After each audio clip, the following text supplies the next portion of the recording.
Christopher Wilson is a royal biographer and commentator. He joins me live in the studio. Thanks very much indeed for coming in.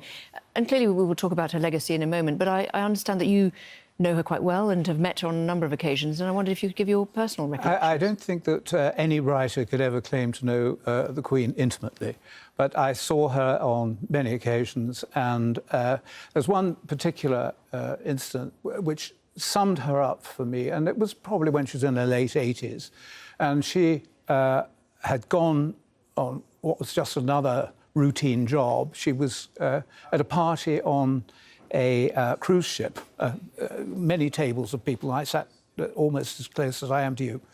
And I could see her face throughout the whole of this rather dreary, lengthy lunch. And it never once wavered. She never once for 1 second looked as though she was doing anything other than having the time of her life.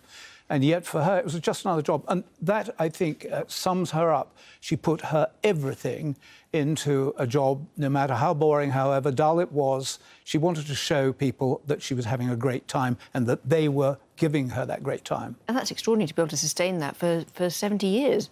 Absolutely. And I think that she refined the act greatly as time went on. Well, as you would expect, you know, she got better and better at it.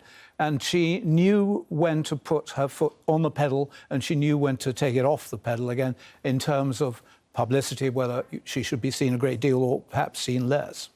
And in terms of her legacy, how would you describe Queen Elizabeth II? Well, without question, I think she is the greatest monarch that Great Britain has ever had. Not only has she reigned longer than anybody else, but she has been more places, she's shaken more hands, she's been seen all over the world, she's gone to places that no other monarch has ever done. She has been on magazines, television, and her image over 70 years has made itself known to millions, billions of people across the globe. And I think because she's a benign presence, she is not a challenging presence. She doesn't have to be a politician who is trying to prove something. She is just who she is. And that's how she managed to keep that act going for so long.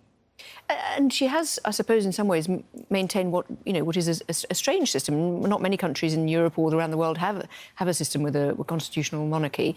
What do you think the future of the monarchy is without Queen Elizabeth?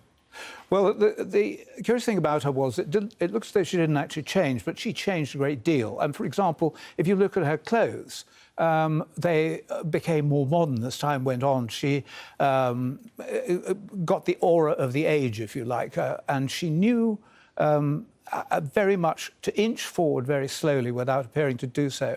I think that who we know who is coming next, may find it hard to have such a subtle play as the Queen. We know that it's King Charles III is going to be the title, don't we? Indeed.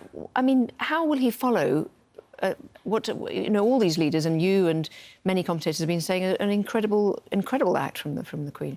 Well, it's going to be very difficult for him, and of course what he's got to have to do is take his foot off the pedal. He's got to learn not to interfere with politics. The spider handwriting memos which he sent to cabinet ministers have to cease if he is to maintain that authority as an independent figure which is above and beyond politics. That's what the great success of the Queen's reign was, that she never once interfered politically. And I think Prince Charles, with his heart very much in the right place, has tried to interfere, and I think he's just got to learn not to do it.